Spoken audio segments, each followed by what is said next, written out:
Paano magpalit ng recovery email sa ating mga Gmail account? Kung isa ka sa gusto magpalit ng recovery email sa ating mga Gmail account, tapusin mo lang ang tutorial ko na ito hanggang dulo.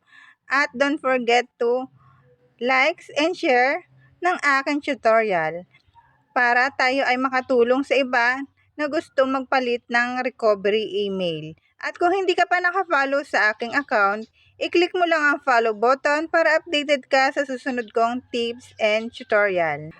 Una, click ang Gmail. Yan. Then ito, manage your Google account. Sunod, security and sign in. I-click mo yan. Scroll mo hanggang baba.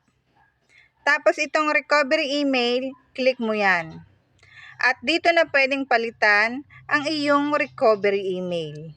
Click mo lang yung parang lapis na yan sa may side. Tapos, i-type mo ang bagong email, then save. Ganun lang ka-basic, ganun lang kadali. Follow for more tips and tutorial.